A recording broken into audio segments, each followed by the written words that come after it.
Hello everyone, and welcome to day 5 of 25 days of raising awareness of mental health. Today I'm going to be talking about my story, about me, maybe a little bit self-indulgent, but it doesn't want to be about just me. It's about my journey as such.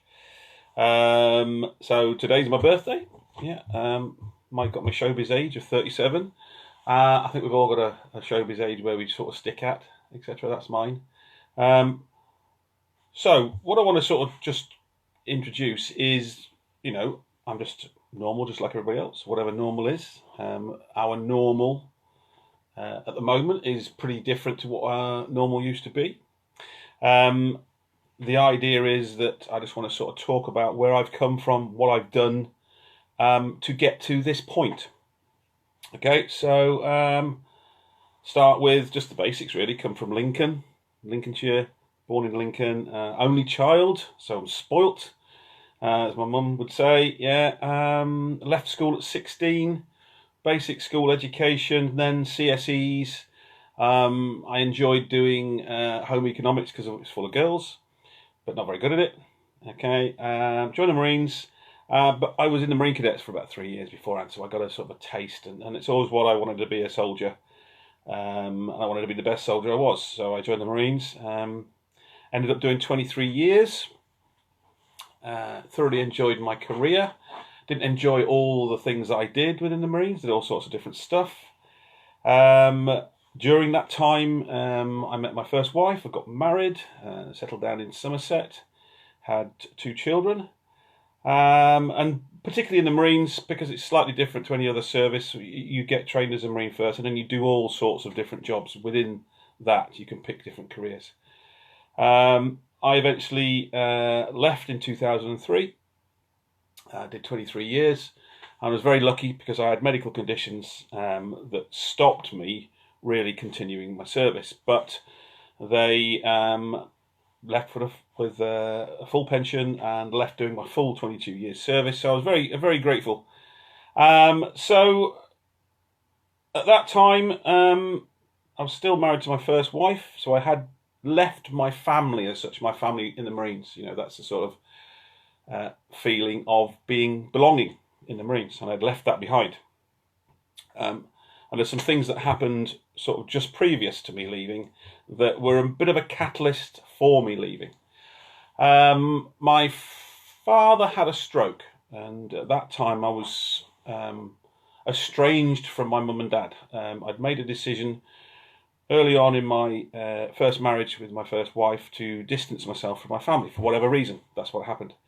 And I had a phone call in the middle of the night saying that your father's had a stroke. I don't think he's going to make the night. And basically just jumped in the car and drove up to Lincoln. He did survive. He did recover for a period of time, and then had a second stroke some while later, which really sort of started his decline. But it wasn't a quick decline. It was 11 years of care that my mother put in, was his primary carer at home, basically looking after my father, which is a monumental piece of selfless commitment. If we can look at, some core values as such, selfless commitment there, definitely 11 years of just looking after that person there.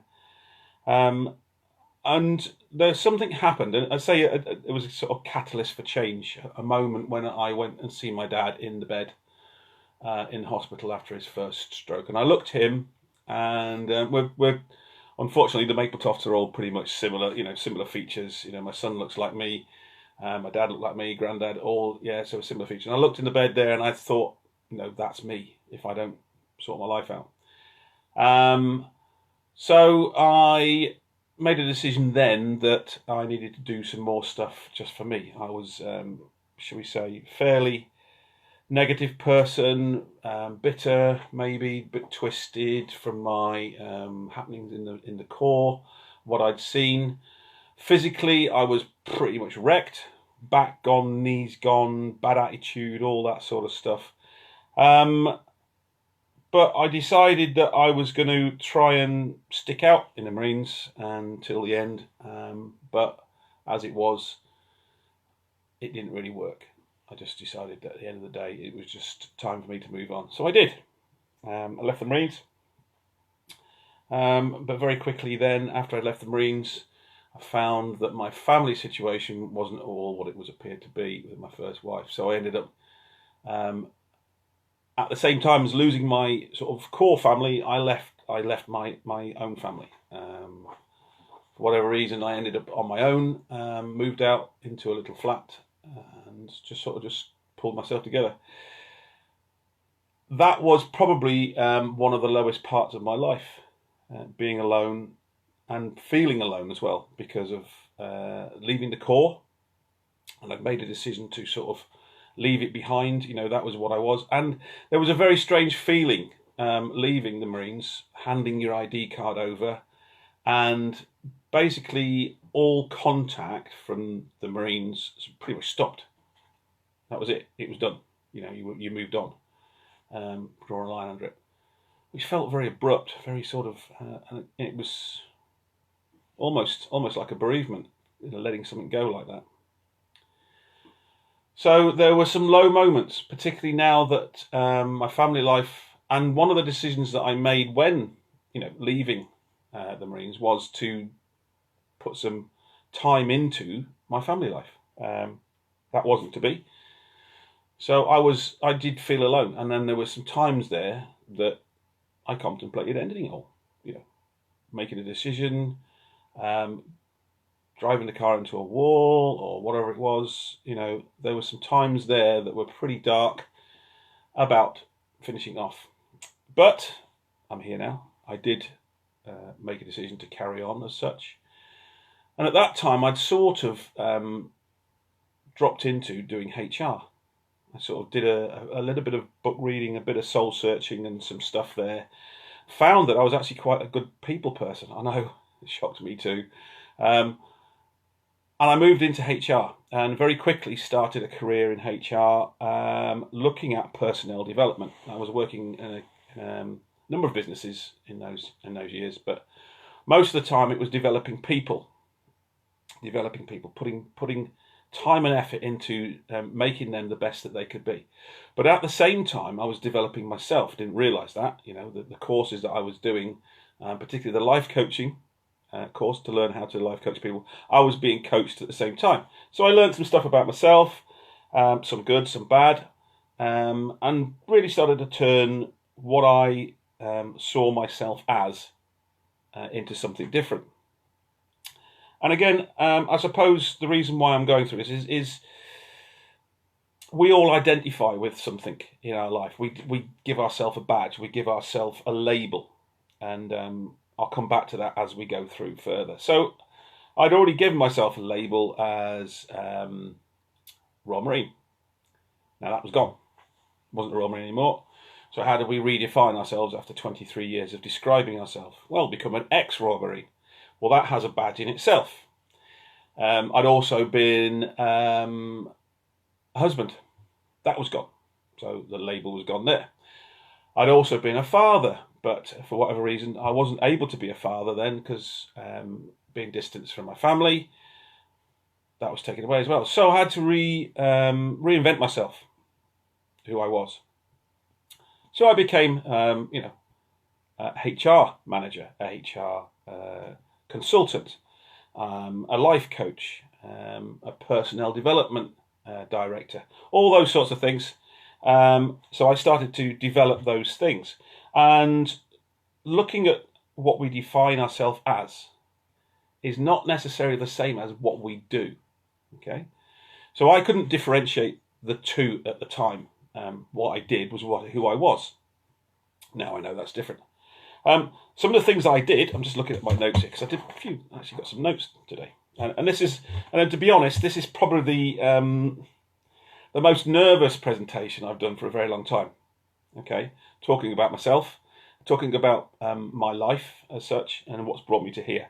But again, by being honest about who I am, by being about honest where I've come from, what's happened to me, it can hopefully help other people in the future. This is what it's all about. It's about sharing what's happened to us so that we can then help somebody else understand. Hi Ashley, how you doing? So I started doing some disc profiling, some NLP, and those are sort of little tools to help you understand what makes people tick. I got involved in the network marketing then, and network marketing particularly was about the personal development, building yourself up, the colour of people. Some of the great, one of the best trainers that I ever met, and I did some work with him actually, and I'll mention that in a bit, was Mark Aceta, an American personal development trainer. Spent a lot of time doing personal development with different network marketing companies. So that was a sort of a rapid growth for me, but part of the rapid growth was also having to let go of things from the past, and that was probably one of the hardest things for me to do. At this time, I'd met and married my second wife, moved into another house, lasted a few years, 4 years, fell apart because literally I'd gone into that thinking that that's what I needed. I needed another wife, another person that I needed to sort of look after and be a husband for. That was my label. So I was married for the wrong reasons, which was a real shame. And I do appreciate that lady being in my life and giving me what she did.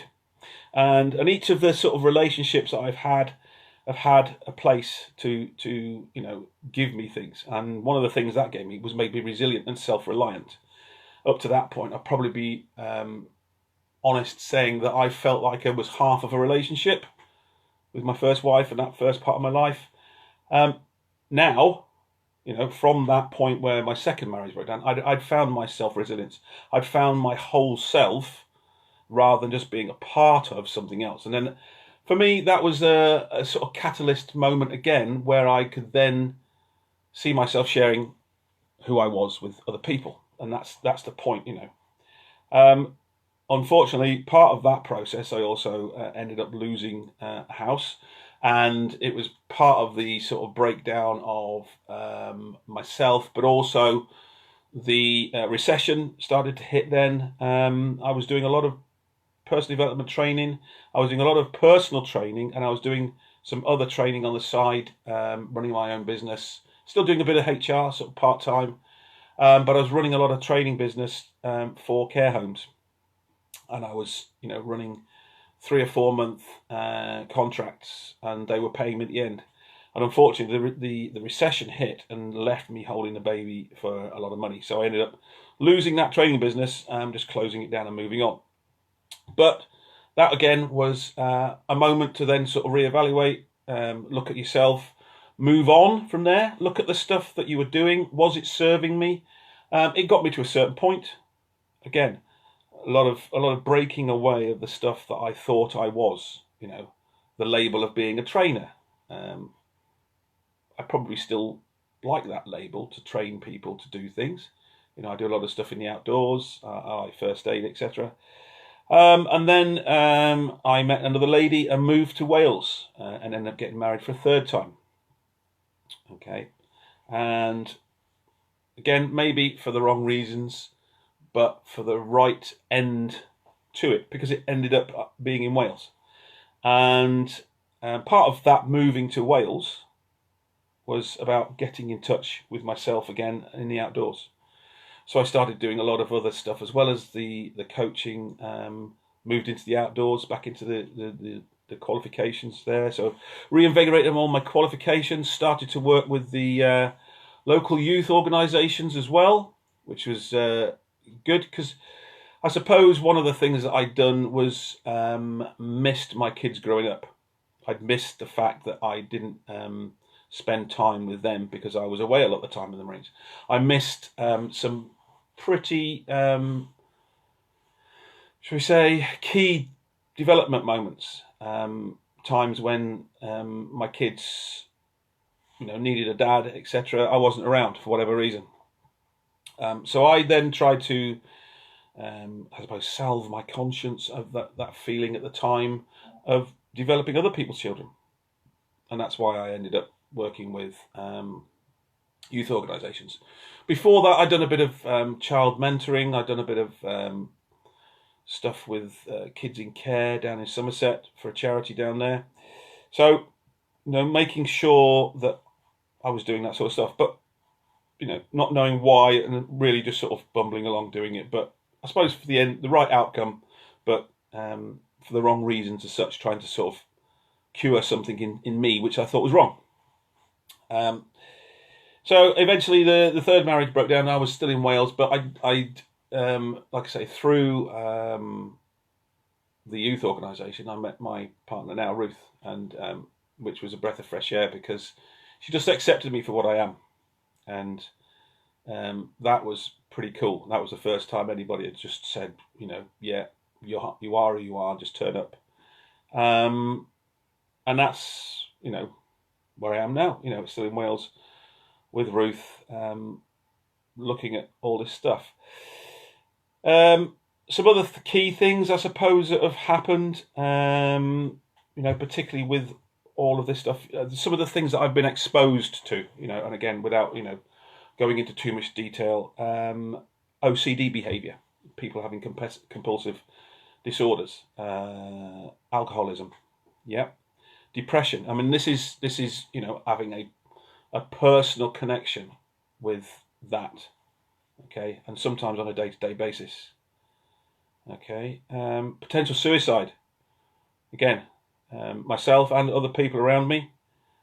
Acute psychosis, so having some feeling of being something else going on. Okay, homelessness. Again, that's been mentioned, and particularly myself and some other people that I'm very close to even now. I was homeless for a time when I split up from my first wife. I literally moved into a place just that was a room in a shared house, okay, because I was homeless. I've been betrayed, in relationships, but I've also betrayed people as well. I've also cheated at times, and that was something that I had to come to terms with because I then judged other people for being a cheat, okay. Drug abuse. So abusing, and not just illegal drugs, abusing prescription drugs as well.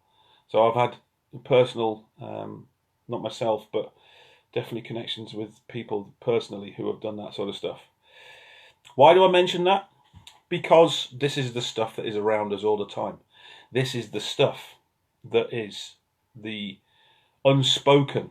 This is the stuff that we need to get out in the open so that the dirty little secrets that we think that nobody wants to know about because we're broken or wrong start to become just something that you are going through, and okay, there's a way for us to help you, or there's a way for you to help yourself, or there's a way for us to just go, okay, yeah, acknowledge that. Why are you doing that? Could be a good question. Again, if we don't talk about it, we don't get anywhere with this, okay? Some of the things that brought me through, people, focusing on family, making a reconnection with my mum and dad was a huge thing for me. And one of the things that I was very grateful for was very close to the end with my father. He started to lose sort of faculty. Yeah, dementia was setting in, and dementia is one of those long-term effects of having a stroke. And I'd felt guilt over distancing myself for all those years, not being around, and not being in touch with my mum and dad, not being there, etc. And I sat with my dad one day when he was having a fairly lucid time, and we talked about stuff. And I just sat there and said, I'm sorry, Dad. I'm sorry for all those years that I stayed away. And he looked at me and he went, don't worry, son, at least you're here now. So he accepted the apology, and he just washed it away with those words and just accepted, that's what happened. And, he forgave me for that sort of stuff. Again, forgiveness is one of those things that I couldn't find. And again, it's not for me to forgive, but I suppose the fact that when we judge people, we're actually making quite a negative hold for ourselves. We're holding something in our hearts, which is negative. The other person has no idea that we're holding negative. They're not getting the negative, we are. Okay, so where we hold judgment, it's us feels the pain. Okay, so I managed to pretty much square the circle with lots of stuff that I was judging people over in the past, sharing forgiveness with them, but also forgiving myself for feeling like that. Why am I like I am now? I suppose all the things that have happened to me have happened for a reason. Everything that happens to us has meaning. It's for us to decide what that meaning is. And again, if we have a negative outlook, it will always be a negative thing that's happening to us. If we've, got to a point where everything we look at is wrong, everything we're looking at is against us, we're definitely going to see these things as things happening to us, and why is it so unfair, and this is wrong, and that's wrong. And that's okay. That's an opinion. But there's also a way to look at them as an opportunity. And some of the most terrible things that happen to people are unimaginable, horrendous. And there are stories of people really suffering in life. But again, then turning those into an opportunity. And not necessarily to turn the world around, not necessarily to get out of it, maybe staying in it, but looking at them in a different way. One of the books that brought that home to me was Viktor Frankl, Man's Search for Meaning. Viktor Frankl was I think a psychologist or a psychiatrist. I better get that right. I think he was a psychiatrist in Germany just before the Second World War, and he was interned in his concentration camp. And his book was written obviously after his release about his journey during the concentration camps. And one of the things that he spoke about was his freedom, his freedom to choose. And he once spoke to one of the German guards and said, I feel sorry for you. And the German guard says, why do you feel sorry for me? He says, you're the one behind bars. You're the one behind, barbed wire. You're the one that's being ill-treated, and you're the one that's has no clothes. And he said, yes, but he says, I can have a choice how I feel about it. He says, you're told how to feel about this. He said, but I can choose how I see this. And that stuck with me about all the things that happen to us, all the things that we consider are negative events in our lives, and some of the most horrendous negative events in our life will leave a huge scar. But also we need to embrace that those things are going to happen anyway. And we're given the choice of looking at them in a different way. We're given the choice to see life either through that negative filter, the one that we've been soaking up, the one that we've inherited, the one that we've been given, okay? Or we can choose to look at things in a positive way. We can choose to change our filter. We can look at the way that we've grown up. We can look at the feelings we have around ourselves and start to change the way that we look at the events in our life. The events of our life are still going to happen. People are still going to betray us. People are still going to walk out on us. We're still going to lose jobs. We're going to have car accidents. The weather's going to be bad. We're going to, things are going to happen to us. But how we look at them, how we see those, is up to us. How we manage our life moving forward.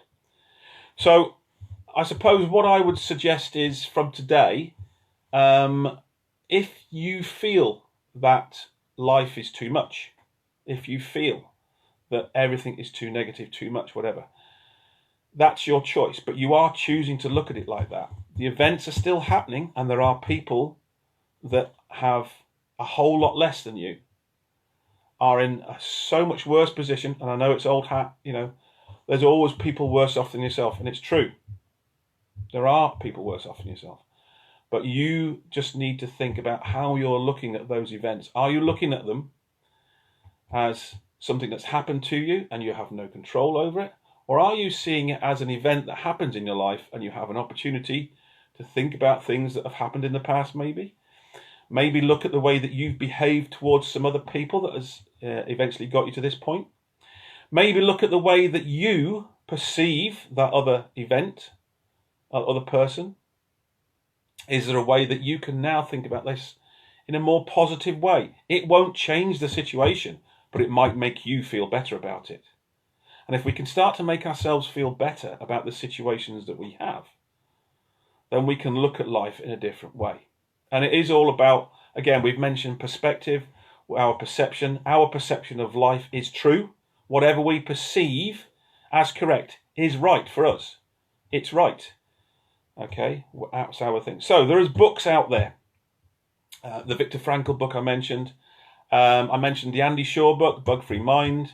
What are some of the other key books? Think and Grow Rich.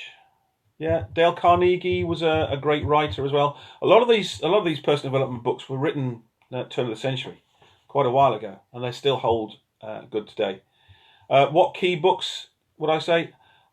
I think you need to decide if you want to step onto personal development train and start to read. If you don't like books, then there's online books, even talking books, to get that information in. Don't have time? Okay, well, if you download books to your phone and just turn them into talking books, when we eventually go out, when you're driving to work, etc., there's always that time there. 10 minutes a day reading books. That's probably maybe 3 or 4 pages, 10 minutes. After 10 days, you've read 30 pages. After 3 months, you've read 100 pages, etc. So it will soon add up. So start to get into the habit of reading books to gain some insight into other perspectives. Okay. So our story. Okay. I want you to think about what your story is. I want you to think about what your perception is of you. What is your story? If you had to write a story, and again, I challenge you, if you've got time, if you're not busy, if you're still in lockdown like I am, write your story. It doesn't have to be an essay, but one piece of paper. My story. Start there, key aspects of your life, and look at them, and look at what you've written down as key aspects. Look at the things that you see as you, and see whether you can underline the labels that you've given yourself, the person that you think you should be, because those labels say that you are. And what are the real yous? What are the ones that you want to be? How do you change those labels? How do you change those things that you can see there as the labels that you've given yourself? You can change those labels, but you've got to then be aware of what those labels are to change them. So again, how does this help us? Well, if we're more aware of what we believe that we should be, are we then letting ourselves down as that person? So as a husband, a wife, a partner, an employee, do we believe that we're fulfilling those? Or do we think that actually we're setting self up to fail, to be a bad example of that? And again, our judgment of ourselves is going to be a whole lot more cruel and crucial than anybody else. And again, are we being kind to ourselves? Are we unfairly judging ourselves? Are we putting too much pressure on ourselves to achieve? Constantly trying to strive to succeed, whereas actually all people want from us is some time to spend, time to talk, time to play, time to be alone with yourself. Okay. So that's what I'm going to finish on today. Just think about your story. Think about who you believe that you are. And do you want to add to your story? Do you want to change your story? Do you want to rewrite your story from now? And as I said, there is no better time. Well, they say that the best time to plant a tree is 10 years ago. The second best time is today. So if you didn't start your change and you want to change 10 years ago, the second best time to do it is today. Okay? So write your story and find out who you think you are. Okay? So I'm going to say goodbye and hope you've all enjoyed this. Leave some messages there, some feedback. Tomorrow we're going to be talking about positivity. We're going to be talking about that word, what it means to us, positivity, being positive. It's okay to not be okay.